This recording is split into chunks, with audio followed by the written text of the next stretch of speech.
Hey guys, tonight we're diving into a surprisingly tangled story. One that starts not with swords or crowns, but with something far more personal, your hair. You wake up in a wooden bed stuffed with straw. It's cold. A rooster is yelling somewhere. And you're pretty sure that wasn't wine you drank last night. You pull the scratchy wool blanket over your head, but it's no use. Someone is already at the door yelling your name, except it's not your name, it's something like Alice or Isabeau.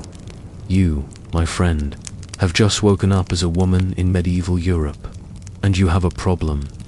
Your hair, it's long, like impossibly long. It gets caught in your belt when you move.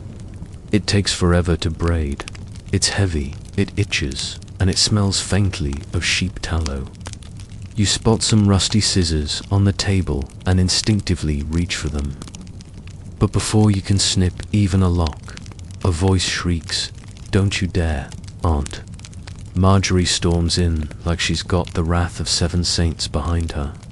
She looks at you like you just suggested marrying a goat. "A decent woman never cuts her hair," she hisses. "Only harlots and witches do that." So yeah, welcome to the 1300s. So, before you get comfortable, take a moment to like the video and subscribe it, only if you genuinely enjoy what I do here. And tell me in the comments, what city are you in, and what time is it where you are right now? Now, dim the lights, maybe turn on a fan for that soft background hum, and let's ease into tonight's journey together. It turns out, hair in medieval Europe wasn't just part of your body, it was a social contract. It told people if you were a virgin, a wife, a widow, a nunna, someone about to be burned at the stake. No pressure. For girls, your hair was your status badge, loose and flowing. You're probably unmarried, braided and covered. Respectable wife. Material, chopped off. Either you just joined a conventa, committed a serious sin. And here's the weird part. Cutting your hair wasn't always about you. It was often done to you. A man, your father, your husband, or the priest cowled decide when and how your hair should go, not because it looked better, but because it meant something. Like when knights get dubbed with a sword, but instead of a sword, it's shears and a sermon. Hair held symbolism like a medieval USB drive. People believed it stored energy, virtue, femininity. A woman's hair was her glory. Or literally, the Bible was quoted often. If a woman has long hair, it is her glory, 1 Corinthians 11:15. So cutting it off, that wasn't just grooming, that was sacrilege, that was rebellion, and people didn't take kindly to rebellion. Here's a fun fact. In some regions, if a woman was caught cheating, they didn't stone her. They didn't even jail her. They cut off her hair, publicly, like an Instagram shaming story, but with shears and a crowd of angry villagers. Still think a bob cut is just a fashion choice. Even in times of plague, when everyone was too busy dying to care about anything, there were sermons warning women not to neglect their hair modesty. Because obviously, nothing spreads disease faster than an exposed forehead. And you'd think peasants had it easier, right? Less scrutiny, fewer rules? Nope. Even farm girls were expected to keep their hair tied, wrapped, and pinned. Otherwise, you might attract the wrong kind of attention from the village priest. Or worse, the baker's son. But here's what's most fascinating. We don't have clear records of when the no-cutting rule became a rule. Some scholars say it started with early Christian customs. Others trace it to Roman ideas of feminine beauty. And some think it was all about control. Because what better way to control women than to regulate the thing growing out of their own? Heads, historians still argue about this.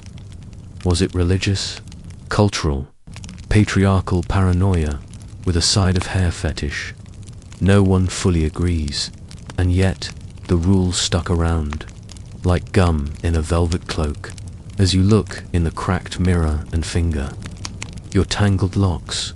You realize that this hair isn't just yours. It belongs to the expectations wrapped around you like layers of wool. Be quiet, be modest, be covered. You sigh, you pick up the brush, you begin to braid tight, controlled, obedient, just like they taught you. Because in medieval Europe, your hair isn't just part of your head, it's part of your fate. The morning sun slants through stained glass, casting red and gold streaks across the chapel floor. You're standing at the edge of a small wooden platform in a crowded hall, your feet cramping in borrowed shoes, your hair brushed for the first time in a week. You try not to fidget, but your scalp itches beneath the polished crown braid. Today is your coming of age. There will be a feast, dancing, probably some prayers. But most importantly, there will be a vow. One that has nothing to do with your heart, your brain, or your dreams, but everything to do with the hair trailing down your back. In noble households, the age of 12 or 14 often marked a shift, from child to marriageable asset. That's what you are now. A walking, blushing, possibly fertile symbol. And that means it's time for the hair ceremony. Your aunt fixes your veil with a kind of delicate precision, usually reserved for altar cloths. Your mother stands nearby, pretending not to cry. You feel ridiculous. You're just standing there in a heavy gown, your scalp numbed from hours of tugging and pinning, while a priest chants about virtue and purity as if your curls have anything to do with your soul. But in this world, they do. The ritual isn't in every village or region, but where it happens, it's serious business. You walk slowly to the center of the room, your hair unbound for all to see. It's long, longer than you realized. You feel it brushing against your elbows. The room is silent. The air smells like beeswax and boiled cabbage. You kneel. The priest places a hand on your head. He recites a blessing, something about obedience, modesty, honor. And then he says the line you've been dreading. From this day forth, let her hair remain untouched, as a sign of God's grace and her rightful place. Translation: you're not allowed to cut it anymore. Ever. Not unless you're about to become a nun, or a widow, or a criminal. You lower your head. Not out of piety, your neck just hurts. And here's the wild part. This ceremony is not really about you. It's about your value. In a world where marriage is often arranged before you even get your first period, long, healthy hair becomes a kind of resume, a signal that you've been well kept, that your body hasn't been tampered with. In fact, a girl's hair is so linked with her chastity that some suitors will ask for a lock of it to inspect before marriage. Not a love token, a biological inspection sample, romantic, right. But don't get any ideas about trimming the ends. There are no split-end treatments in this world. And if you so much as try to even out the sides, you risk being accused of vanity, worse, rebellion. One noblewoman in the 14th century was literally exiled from her family estate because she cut her hair without permission. Her crime: trying to look like the Venetian fashion models she saw in a traveling merchant's sketches. So, instead of scissors, you learn the art of hiding. Tight braids, hidden pins, veils. You wrap your hair in cloths so precisely that not a single strand escapes, because if someone sees your loose hair, they might think you're trying to seduce them. Yes, seriously. This is a world where your hair has the power to inspire lust, rebellion, or divine wrath. And if you think this sounds excessive, you're not alone. Some historians today suggest these ceremonies were less about tradition and more about control. The moment a girl becomes a woman, she's expected to literally bind her power up and hide it away. Symbolism, you bet. Also, patriarchy, with extra embroidery. But here's a weirder twist. Some ceremonies involved oiling the hair as part of the blessing. The priest would anoint the girl's head with perfumed oil lingerie, rosemary or lavendament to preserve virtue. The result? Half the congregation sneezing, and a teenager who smells like a spice rack for the next 3 days. You glance at the other girls in the hall.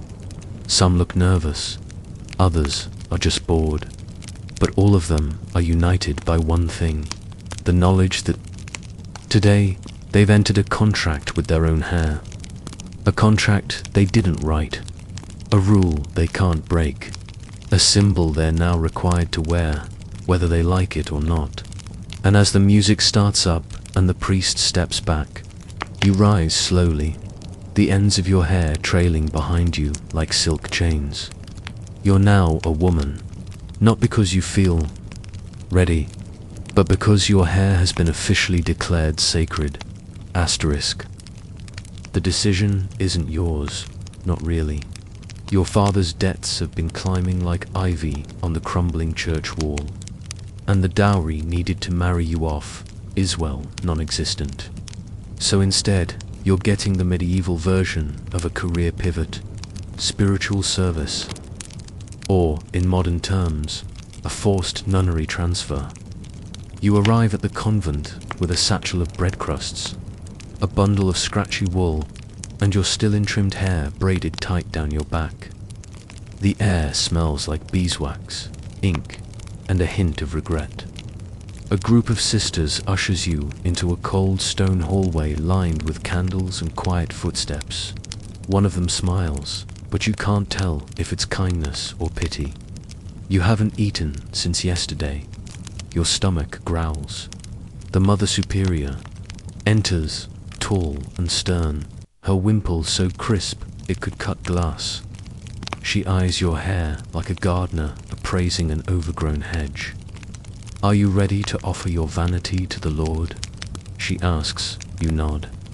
But let's be honest, you don't even know what that means. She pulls out the shears. These aren't cute silver scissors. These are heavy iron blades with chipped edges and the ominous creak of moral clarity.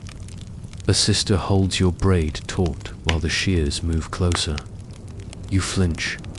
You've never felt more like a goat about to be sheared, snip-dut. It's not a gentle process. No elegant salon moment. Just 3 hard cuts and a sudden lightness. Your braid drops into a linen cloth like a felled branch. And then silence. You want to cry, but you're not sure if it's grief or relief. Because weirdly, this is the first time anyone asked your hair to mean something for you. Not for your father or your future husband. This cut doesn't make you marketable. It doesn't make you respectable. It makes you invisible, and in this world, that might be the closest thing to freedom. But don't be fooled. The convent isn't a spa retreat. It's cold, it's quiet, and you now wake up at 3 a.m. to sing in Latin before anyone's had breakfast. The shaved spot on your head gets rubbed with vinegar to prevent lice, but mostly it just stings. Still, this is your new reality. You are now God's property, and your hirer lacked their office proof. And here's a bizarre twist. Even in convents, hair is still political. Some abbesses allow short hair. Others insist on total tonsure, where the top of the head is shaved like a monk's. Why? To remove temptation, because apparently your scalp might cause someone to stumble. Historians still debate this. Some say it was symbolic humility, some say it was hygienic, others say it was just a way to make sure You didn't get ideas about sneaking out and becoming a troubadour's muse. But the message is the same. Your body, including your hair, is no longer yours. Now imagine this: 2 nuns whispering in the cloister garden, one with a small pair of smuggled embroidery scissors. "Just trimming the ends," she says with a wink. Even here, even now, the idea of cutting your hair for beauty feels like rebellion. There are records, real one-off nuns being punished for hair vanity. Some were made to fast, others were denied communion. One was reportedly made to sleep on the chapel floor for 3 nights for curling her fringe with candle soot. No one wants burnt bangs and divine punishment, and yet some of them did it anyway. Why? Maybe because even in a world that demanded you shave off your identity, there was something defiant in remembering that you once had hair, and it was yours. Some modern scholars suggest that convent tonsure was less about humility and more about eroge, not just of femininity, but of individuality. Take away your hair, give you the same clothes, same routine, same prayer sand. Soon you forget you ever had a name that didn't begin with sister. So you sweep your lost braid into the fire. You smell the burn, sharp and sweet. And for a moment, you don't feel grief, you feel clean. Not because the cut made you holy, but because it made you unseen. It's spring, and the village is buzzing with talk of weddings. Carts roll past bearing bolts of linen and sacks of barley. Musicians practice off-key in the town square, and you, well, you're sitting by the hearth while your aunt braids your hair so tightly your eyes water. Why? Because it's market day, and you're going out in public, and your unmarried head must be covered, but not completely. That would send the wrong message. You see, in the medieval world, your hair is not yours, it's your reputation. Loose hair, that says you're available. Covered hair, that says you're taken, and just one strand out of place. That says things you'd rather not have to explain in front of the local baker dot. As absurd as it sounds, the rules are precise, especially for young women. You're expected to braid your hair, then wrap it in a coif, then maybe layer on a veil, or a hood, depending on your social status. There are no shortcuts. You can't just tie it back and call it a day. That kind of casual grooming could earn you a public scolding or worse, damage your family's prospects. Because here's the thing, your hair isn't just fashion, it's proof of your chastity, of your obedience, of your place in the world. In some regions there were actual laws about how women could wear their hair. In 13th century France, a married woman who left the house with her hair down might be fined for provocative appearance. In Italy, if your hair showed under your veil at church, you could be escorted out by the priest in the middle of Mass. And don't even get started on England. There, some women were accused of sorcery simply for wearing their hair in ways deemed to elaborate. One chronicle even describes a woman being publicly accused of using hair braids to ensnare men's minds, as if her braid whispered spells while she shopped for onions. Historians are still arguing about the why. Was it about controlling sexuality, enforcing class structure, preventing social chaos via rogue bangs? Most agree it was all of the above, plus a deep discomfort with any form of feminine self-expression that couldn't be neatly categorized. Hair was powerful, too powerful, and if left unchecked, it might just cause a gasp-independent thought. This is why noblewomen, despite having access to fine grooming tools and handmaidens, still followed rigid hair protocols. A duchess might own jeweled combs and scented oils, but in public, her hair was braided, veiled, and likely pinned beneath layers of silk like a glamorous hostage. In fact, some noble families had hair codes in their household manuals.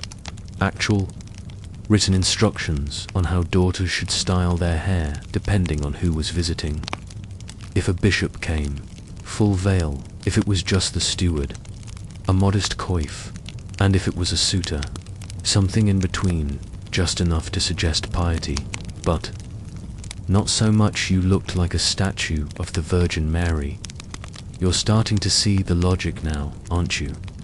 Your aunt finally finishes your braid and steps back. "There," she says.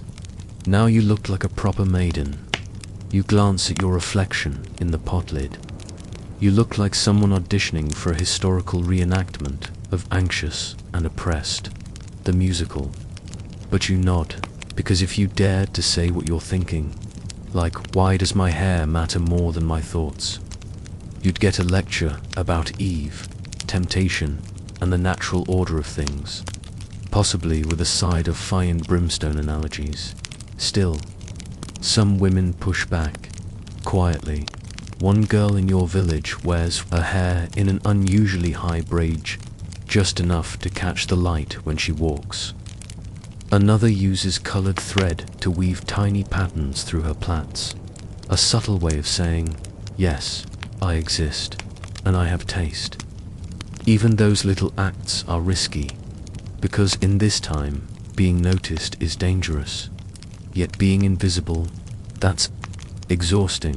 And so, like most girls, you learn to balance, to braid your hair just right, to cover it enough to be safe, but maybe let one tiny curl peek out near your ear. A whisper of rebellion, a secret message. And when you finally leave the "How's that day?" you hold your chin high, not because your hair is hidden, but because you know exactly what it means to wear it that way. Asterisk. There's a hush over the village today. Chickens have been shooed from the chapel steps, the road swept of mud and manure, and every child under 10 has been force-fed into their best tunics. A wedding is happening. Yours. You're 17, which in medieval years makes you practically on the shelf. The man waiting at the altar is twice your age, smells vaguely of barley, and owns 3 goats. By local standards, a solid catch. But today isn't really about him. It's about your hair. You stand in the doorway of the chapel in a wool gown that doesn't quite fit, and a crown of herbs that keeps tilting to the left. Your hair is unbound long, brushed, and trailing behind you like a symbol of everything you are supposed to be. Innocent, fertile, untouched. And that is the point. Because in this culture, your wedding day isn't just the start of a new life. It's the last day your hair is allowed to be seen naked. Tomorrow, you'll be expected to bind it up, cover it, and never let it down in public again. The wedding ceremony is your final parade as a visibly complete woman. The priest begins his blessings.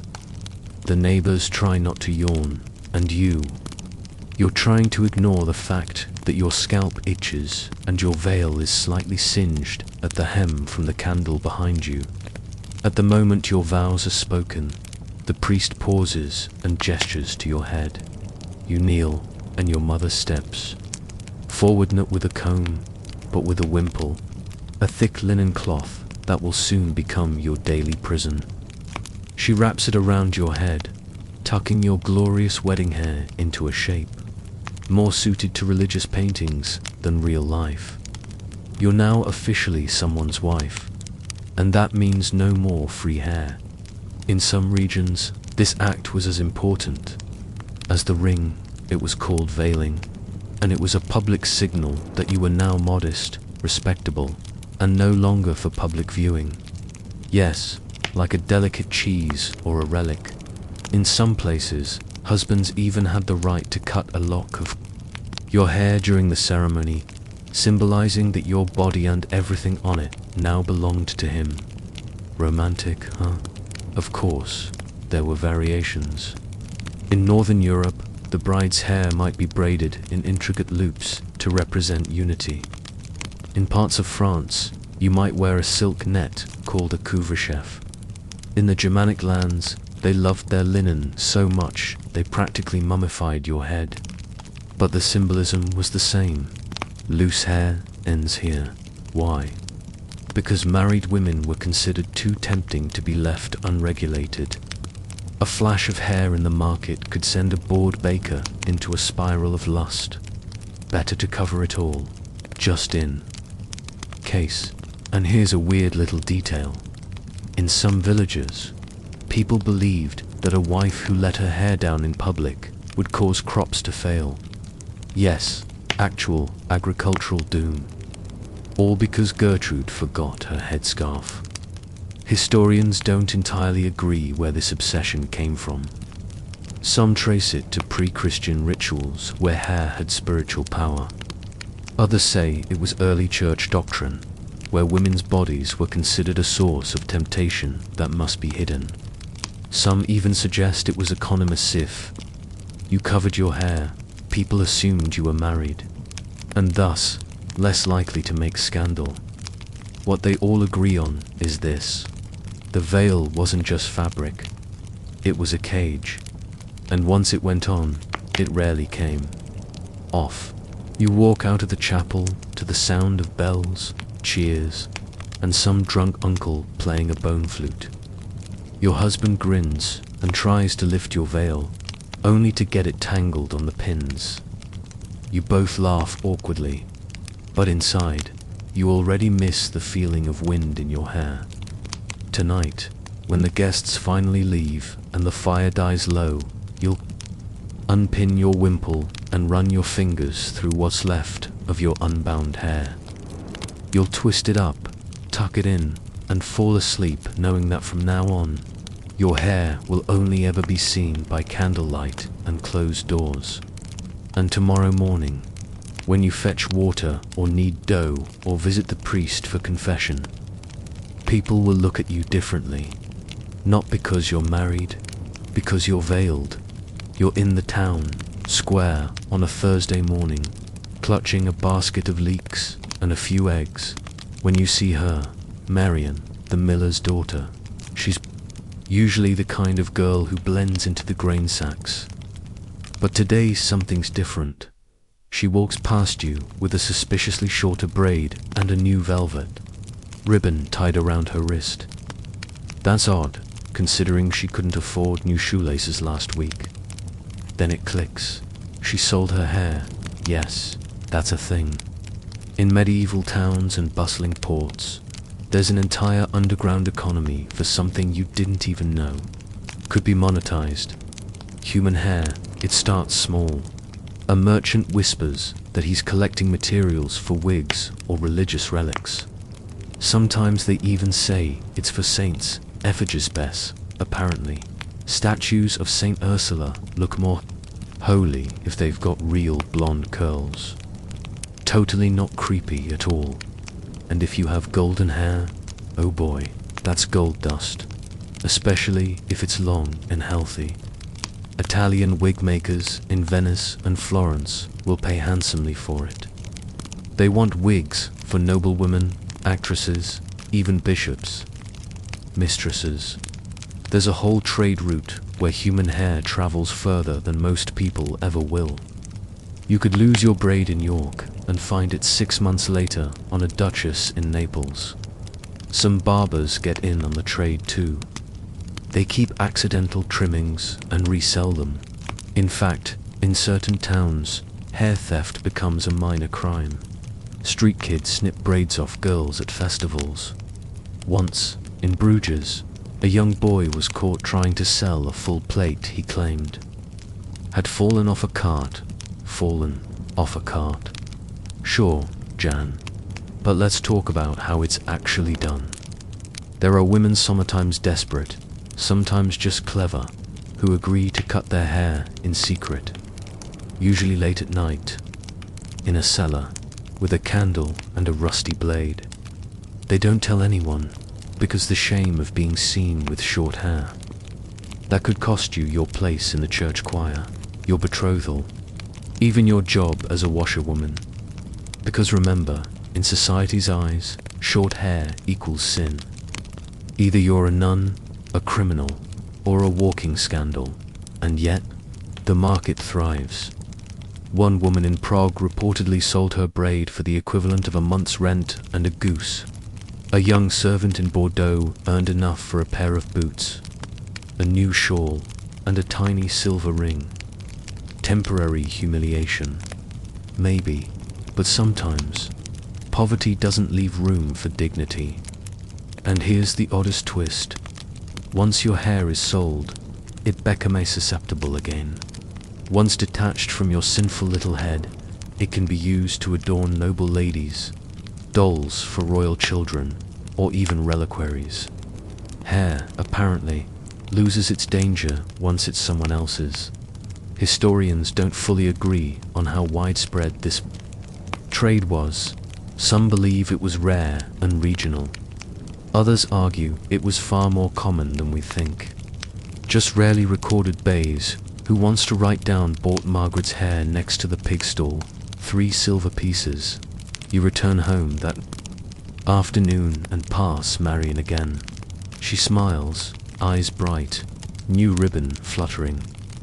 Her braid is hidden under a cap, but you know she's lighter, today not just in hair, but in weight. And you wonder, just for a moment, what your own hair would fetch. Would it be enough to buy a bolt of real silk? A journey out of the village? A book, maybe? But then you remember your mother's warning. A woman who sells her hair sells her honor. You sigh, tug your veil a little tighter, and walk on. But deep down, a little voice whispers, honor never paid for boots. The village stocks are out again. A few boys are throwing stale crusts at a weeping figure with ragged sleeves and dirt-caked feet. But it's not the spectacle that stops you, it's the shorn head. Clean cut, brutally short. The kind of haircut that isn't a style choice, it's a sentence. In medieval society, punishment often came with visual consequences, and for women, one of the most humiliating was the forced haircut, a public one, usually without mirrors, always without mercy. You've heard of this before. Of course, rumors passed around the bread ovens and spinning wheels. A woman caught cheating might be marched through town with her hair hacked off in jagged tufts. Another might have her head shaved in the church courtyard for daring to speak against the local priest. Sometimes the clippings were burned afterward as if the hair itself was contaminated with sin. What makes it worse? There's usually a crowd, because this punishment isn't about hygiene, it's about shame. Hair for women is reputation, value, status. So to take it away, especially by force, is to say, you're nothing now. It's a symbolic stripping of identity, of womanhood, of protection, and you don't need to be a noblewoman to suffer it. Peasants, too, were subjected to the blade. In fact, they were sometimes even more vulnerable to it, because a single rumor, real or invented, could be enough. A jealous rival accuses you of sorcery. Snip. You argued too loudly with your husband. Snip. You wore your hair uncovered at the wrong feast. Let the shears begin. There are stories, half whispered, half true, of women fleeing towns in the night with shawls over newly bald heads, hoping to escape not just the cold, but the humiliation. Because growing your hair back, that takes months, if not years. And in the meantime, every look, every whisper in the street reminds you, you were judged. But what's truly chilling is how institutionalized it became. Some cities had official barber, punishers. Yes, that was a real job. These men were trained not only in shaving monks and clipping nobles, but also in delivering moral corrections. Their blades were sharp, their grip firm, and they often worked under guard to prevent victims from fleeing mid-chop. And here's where it gets weirder. This wasn't considered torture. It was considered justice, a way to cleanse a woman's soul through the scalp. Of course, historians debate this. Some argue it was just a theatrical scare tactic, rarely enforced. Others have uncovered records from court rolls and ecclesiastical archives that list tonsuring as a formal penalty, right alongside fines and FLOGGINGS. In one English village, a woman was sentenced to have her head shaved in front of the church for refusing marital duties and gossiping in excess, whatever that means. In another case, a French noblewoman was caught wearing male clothing, breeches and all, and sentenced not only to a public haircut, but also a parade through town holding her severed braid. Brutal. Absolutely. But also calculated, because while men might be fined or whipped, women were shamed through appearance. The punishment had to linger, be visible, grow out slowly, and for many, it worked. You watch the girl in the stocks lower her head, the remnants of her hair clinging like wet straw. Her face is blotchy, tear-streaked. No one says anything kind. Not yet, maybe not ever. You turn away, your hand reflexively tightening the ribbon at the base of your own braid. You feel a phantom chill at your nape, and you wonder, quietly, guiltily, what would happen to you if you ever truly stepped out of line. Because in this world, they don't just take your voice, they take your crown. It starts with a whisper in the churchyard. Someone saw Martha walking alone in the forest. At dusk, her hair was unbound. That's all it takes. By breakfast, the town is buzzing. By noon, she's being watched. And by sundown, a chicken has gone missing. 3 cows have refused to be milked. And Martha, poor, red-haired, sharp-tongued Martha, is now a suspect. The medieval mind was a master of connection. A girl's braid comes loose in the wind. Maybe. She caused the storm. A woman combs her hair under moonlight. She must be calling spirits. Hair wasn't just hair. It was witchcraft in waiting. You've seen it before. The fear. The glances. You once got scolded for brushing your hair after dark, because that's when the devil walks. And this isn't just folk talk. Real accusations began with hair. It didn't help that ancient texts passed down through monastic libraries repeated the idea that hair held mystical power. Some Roman sources said cutting a woman's hair weakened her. Others claimed a lock of hair could be used in love spells, curses, or even to bind demons in medieval Europe. These ideas got baptized, not erased. You might think the church would scoff at such superstitions, but no. Priests warned their congregations to beware of loose-haired women in the woods. And some sermons literally described the devil as being drawn to uncovered hair, as if sin had a scent and it smelled like rosemary oil and split ends. So when someone like Martha let her hair down in public, she wasn't just showing a bit of skin, she was showing potential danger. This is why, in many witch trials, the accused women were forcibly shaved before interrogation because hair was believed to hide evil. Witches, they said, could store poisons in their braids, or hide pouches of herbs tied close to the scalp. And besides, cutting the hair was a way to weaken their power. You weren't just preparing them for judgment, you were disarming them.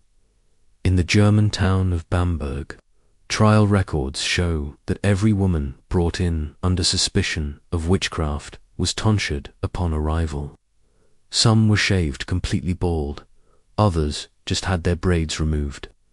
It was humiliating, public, ritualistic, but it didn't stop there. In some rural villages, Old traditions claimed that burying a strand of someone's hair could give you control over them. People tied hair into dolls, hung braids over doors to ward off spirits, even burned clippings during thunderstorms as protection charms. Hair wasn't personal, it was cosmic currency, and historians still debate how much of this was real belief versus social panic. Was the fear of a loose braid truly about witchcraft? Or was it just a clever way to silence women who didn't fit the mold? Widows, midwives, herbalists, single mothers. Modern scholars argue both. Some trace these ideas to ancient pagan rites, others see them as Christian moral codes gone sideways. But either way, the result was the same. Hair became evidence, and not the helpful kind. You remember, vividly, the day a traveling friar came to your village and spoke about the sins of vanity. He pointed at a girl who had dared to wear red thread in her braid. She cried. Her father dragged her home. By morning, her head was covered and her thread was gone. So you brush your hair carefully, always in private, always before sundown. You pin it tight. You tuck it in, because you know, in this world, your hair is more than beauty. It's a loaded weapon, and some people are just looking for an excuse to take it from you. You light the tallow candle carefully. Just a stub now, but enough. The flame flickers against the cracked window pane, casting crooked shadows across the rough plank walls. Everyone else is asleep. The fire in the hearth has collapsed into orange embers. The house creaks like it always does after midnight, old wood shifting like tired bones, and you're staring at yourself in a dented piece of polished metal, which, in this household, counts as a mirror. Your fingers twitch toward the drawer. Inside is a contraband item so scandalous, it's never been spoken aloud in front of your mother. A pair of small, dull scissors. They used to be embroidery shears, but tonight, they have a different purpose. You've been thinking about this for weeks. Months, really. Every time your braid tugs your scalp when you sleep. Every time a boy in the market assumes you're meek because your hair says so. Every time you catch sight of your reflection and wonder, what if it didn't define me anymore? You don't want to shave your head. You're not looking to shock the village. You just want to change. A little one. Something that says, I am not a rule someone braided into my skull. You hold up the scissors. They don't feel heavy. They feel like permission. You grasp a strand near your collarbone, one that always refuses to stay in the braid. You pull it straight. You hesitate. The silence is so deep you can hear the candle. Burning .snip .is, uneven, jagged, awful, but it's yours. You stare at the little curl in your hand like it's a severed secret. You don't know whether to laugh or cry. You don't feel rebellious. You feel nervous, exposed, but also clearer. There's something intoxicating about doing what you're not supposed to. Even something as small as this, in this world, even a trim is a statement. And the statement is this: I exist outside your assumptions, but the mirror doesn't lie. The strand is gone, and in its place, a girl who has just crossed an invisible line. In the morning, no one notices. Not at first, but your sister squints at you. The village boy you pass on the road tilts his head. And your mother, oh, your mother gives you that long, slow look over the rim of her wooden cup and says nothing, because she knows, once, she did the same thing. Only hers was a heartbreak cut, after a man promised marriage, then vanished to sea. She told no one. She burned the hair in the stove and wore a cap for a week. You suspect every woman has a story like this. The midnight trim, The silent rebellion. The secret self-declaration hidden beneath a coif or scarf, of course. Not everyone gets away with it. There's a girl in a neighboring village who cut her braid short during a summer festival. She wanted to dance without it slapping her back. She thought it would be fun. She was excommunicated for pride and rebellion, forced to wear a black scarf for a year as penance. Some said she was cursed. Others said she glowed brighter than ever. You wonder what happened to her. Some historians argue these secret cuts were a form of proto-feminism, though they wouldn't have called it that. Others say they were just moments of desperation, small acts in a life with no other options. Either way, they left marks not just on the head, but in the psyche. You run your fingers through your hair that night. The missing strand isn't noticeable, but you feel it. Like a page torn out of a story everyone thought they'd memorized. And you realize something.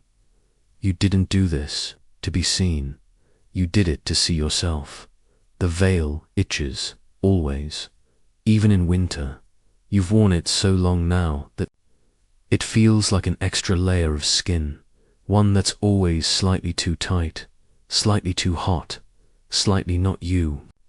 But you still pin it each morning with the same worn brass clip, twist your braid into a tight coil, and cover it as expected, because that's what decent married women do. But just because your hair is hidden doesn't mean it's forgotten. In fact, in certain circles, it's more expressive than ever. You've just learned how to speak with it in code. It started innocently. You heard a rumor that the merchant's wife in town wore her veil at a certain tilt when her husband was away. A secret signal, they whispered, that if her head covering showed even the faintest bit of golden hair at the temple, it meant she was open to conversation, or more.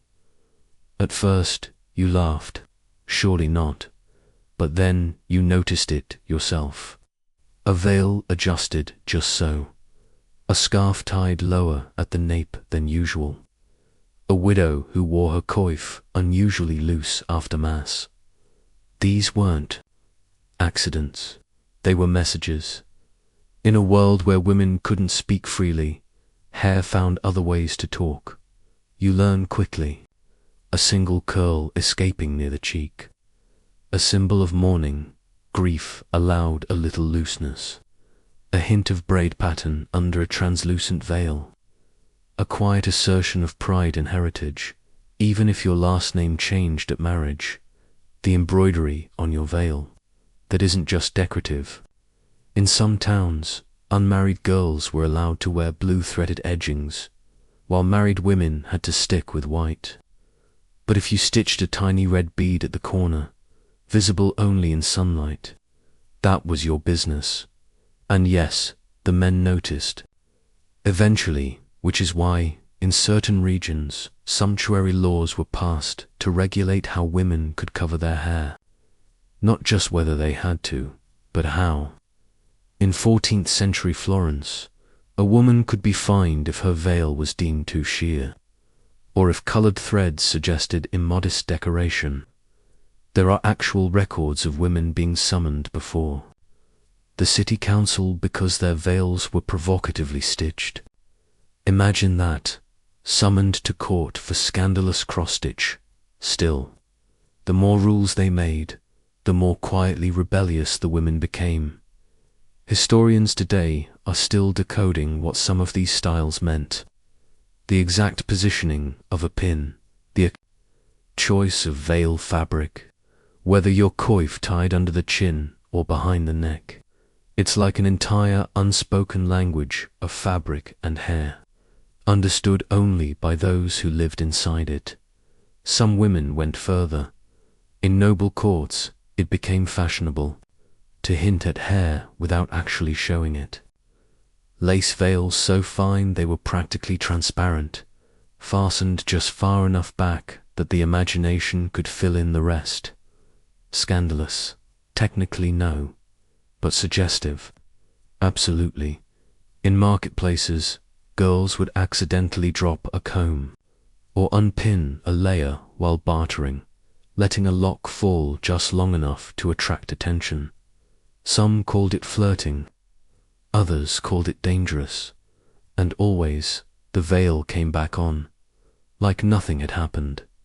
You begin to understand now, the veil isn't just oppression, it's also performance, a way of controlling who sees what and when and how.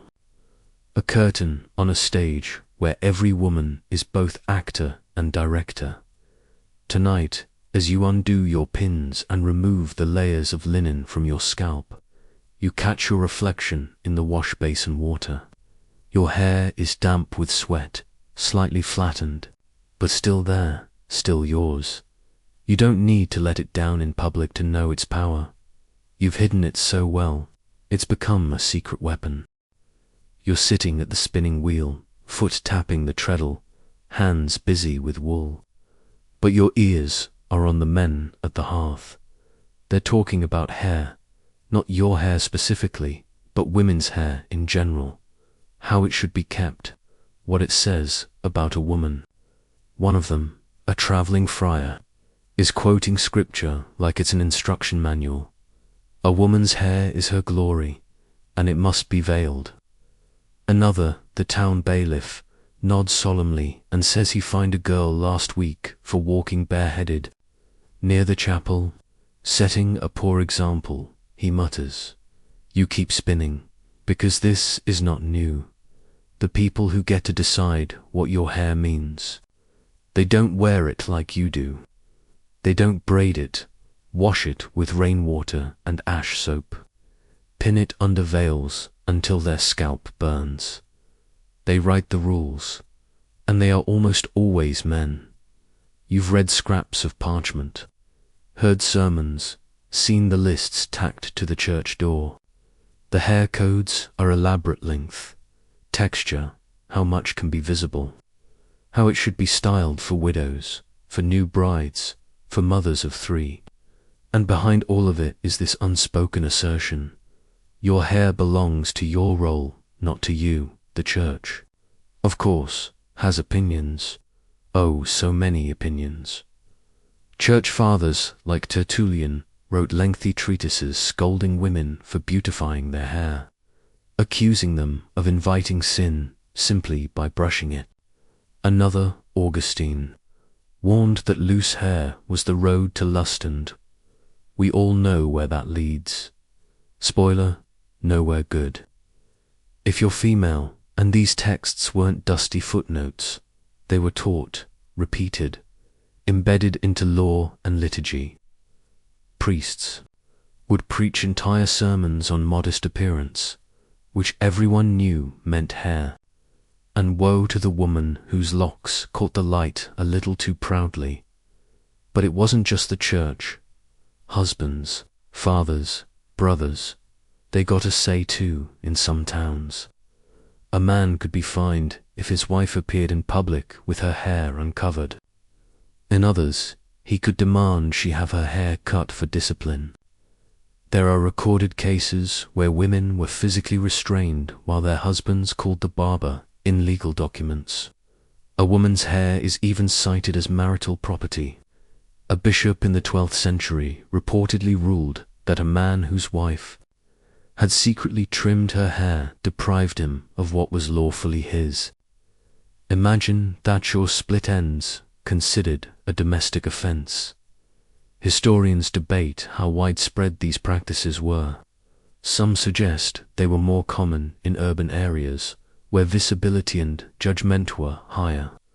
Others argue rural customs could be even stricter, passed down not through paper, but through punishment.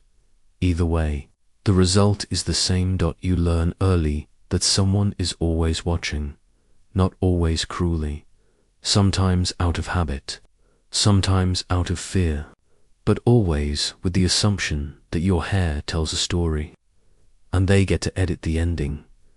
But here's the strange part. Despite all the rules, the judgments, the penalties, hair was still personal, still emotional.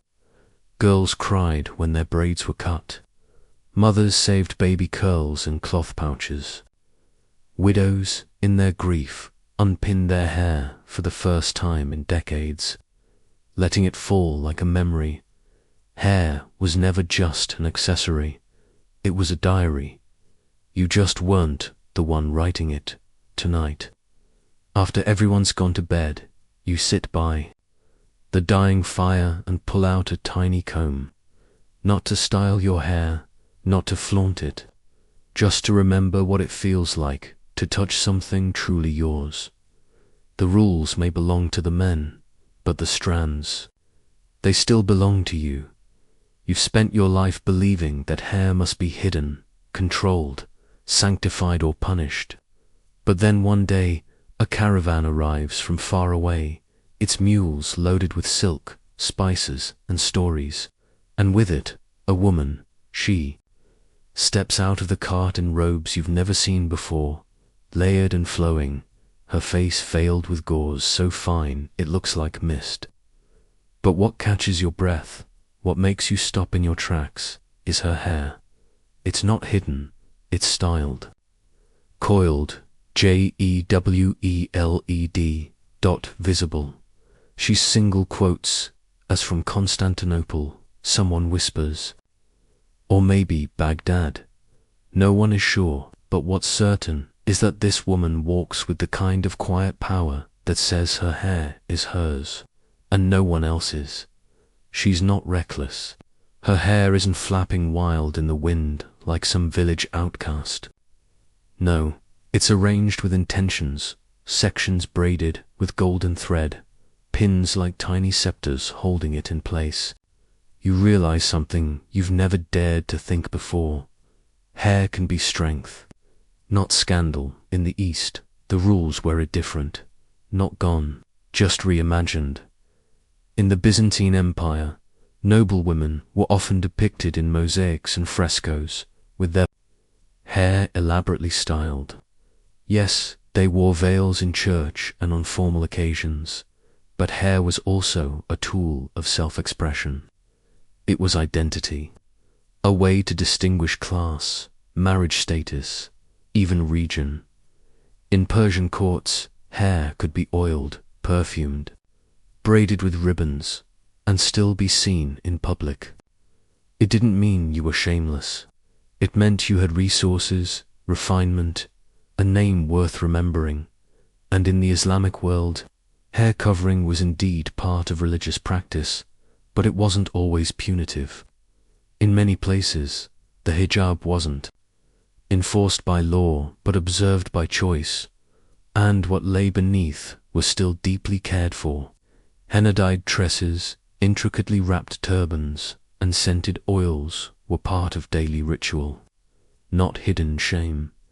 Some scholars suggest that these traditions reflected a different cultural relationship with beauty, one where adornment was not inherently sinful, but sacred, where beauty could coexist with piety, not cancel it out.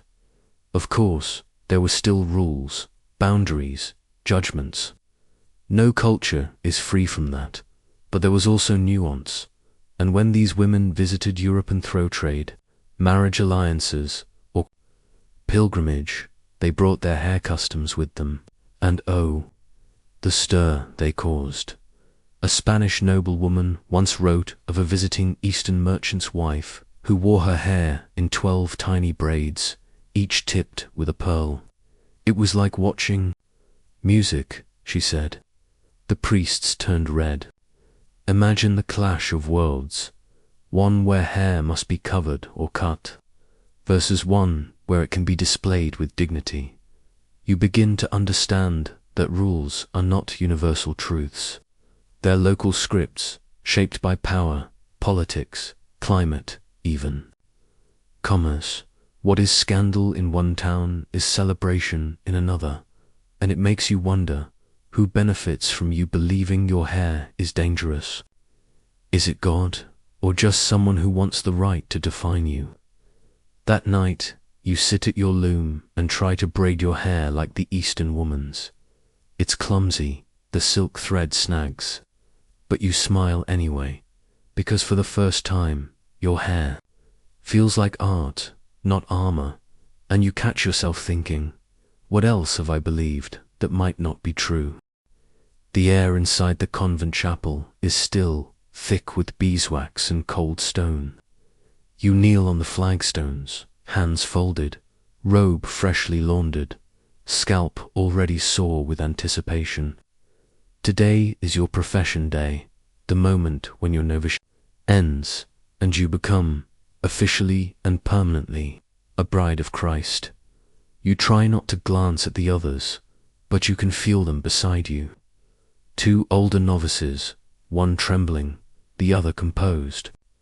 Behind you, in the dim candlelight, the Mother Superior waits with the shears. They gleam in a silver bowl. You've seen this ritual before.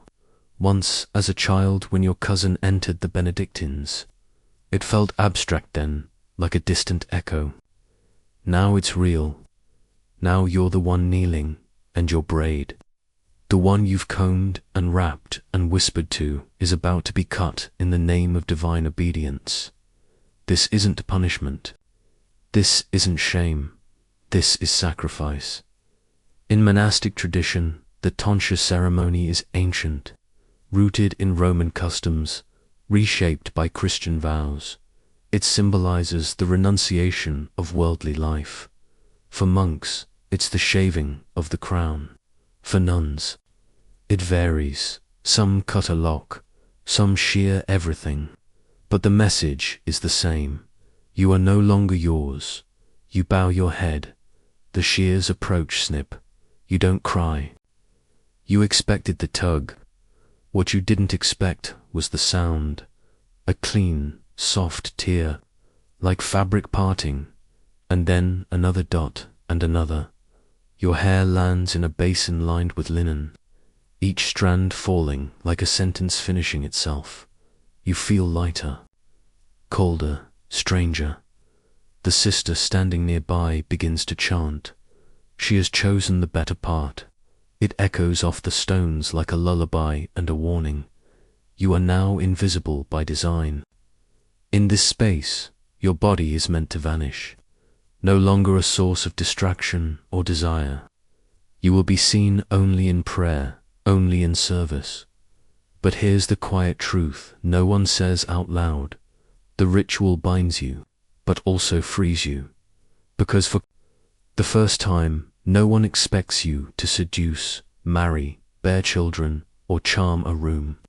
You are now a soul, not a symbol. And while the outside world may mock the veil and call it a cage, inside these walls there are women who chose this, who reclaimed control by giving it away to something higher, not to someone else. Some historians point to this moment as one of profound autonomy, even agency. In a world where choices for women were razor thin, the cloister offered a third path. Not wife, not rebel, but anchorite. Within the enclosure, women ran scriptoriums, governed estates, copied texts, and taught girls to read. Their hair gone, but their minds sharp, of course. The symbolism isn't lost on anyone. The shears themselves are sometimes passed down from abbess to abbess, wrapped in velvet, stored in reliquaries. They are sacred tools, like chalices. They've cut hundreds of braids, some from trembling girls, others from women who smiled as each lock fell, because not all cuts are sorrowful. There's a quiet camaraderie here, a hidden ritual of sisterhood.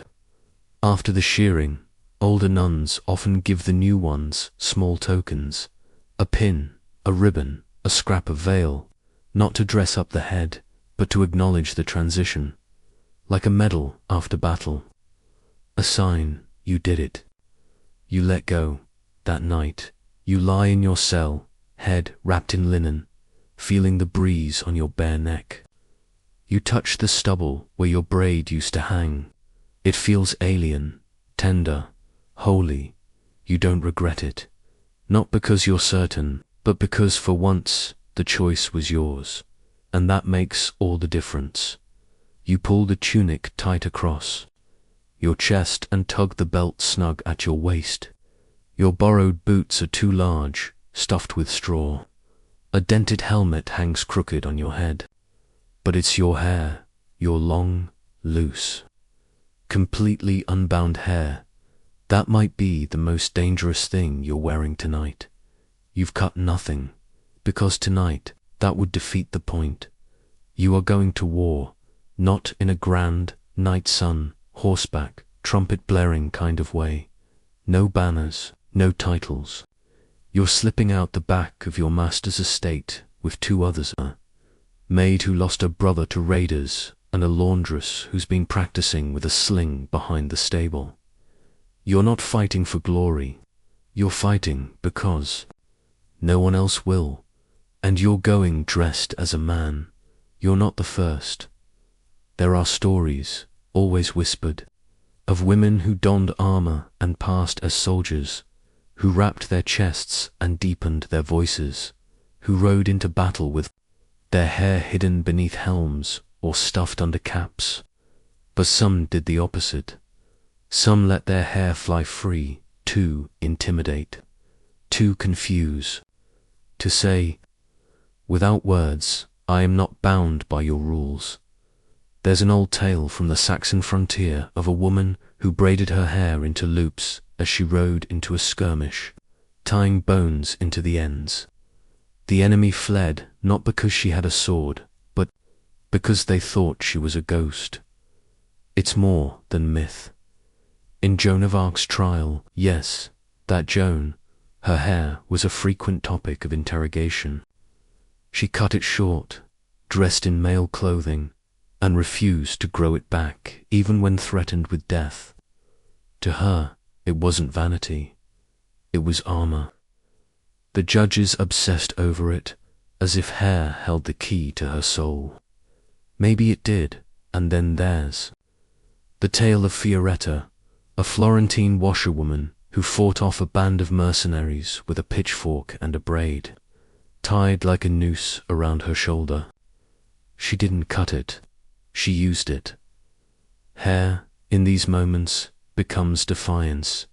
Historians still debate how many women fought and how many passed unnoticed.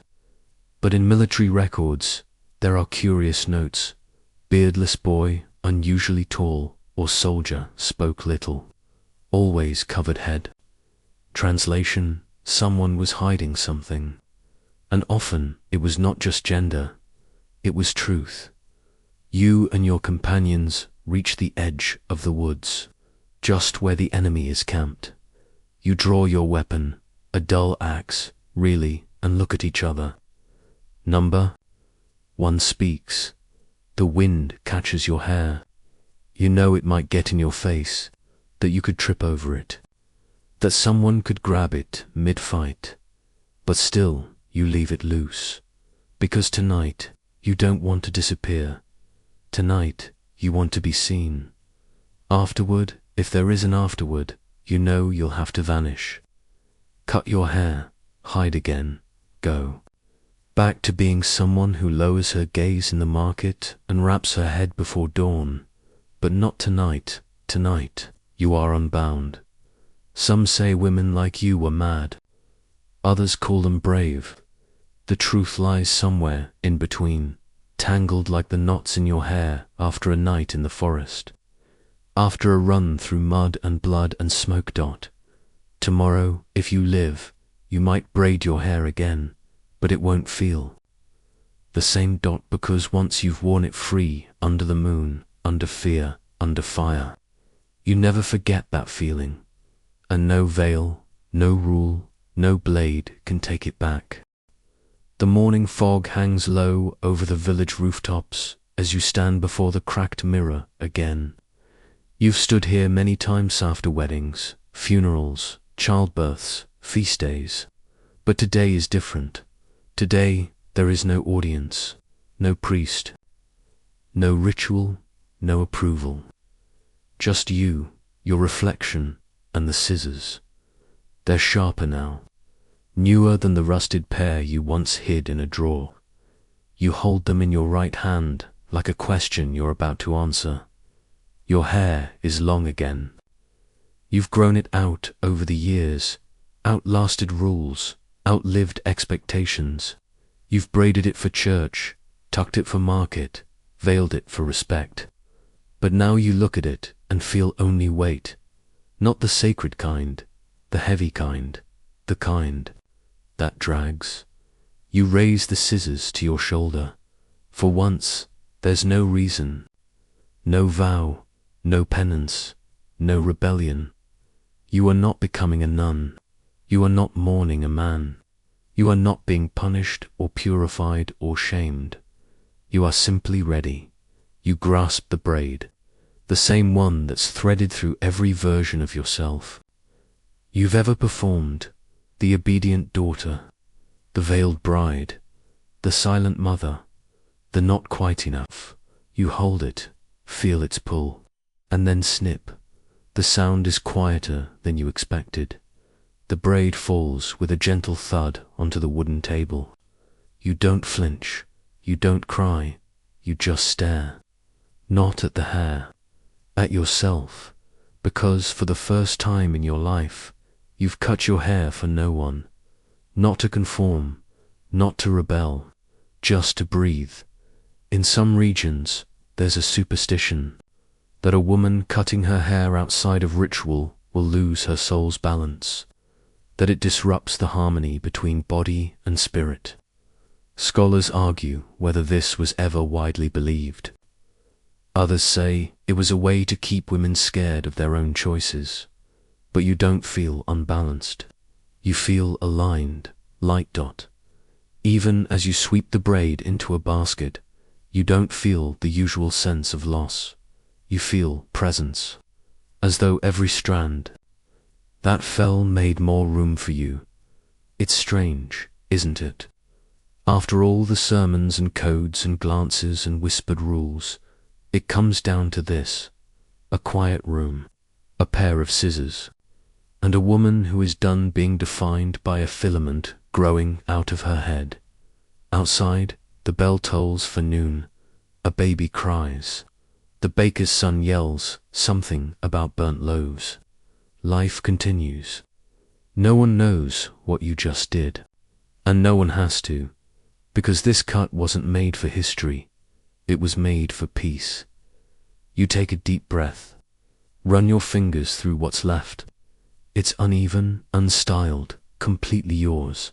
And you smile, because this moment right Haraeus, the end of the story they wrote for you, and the beginning of the one you'll write for yourself.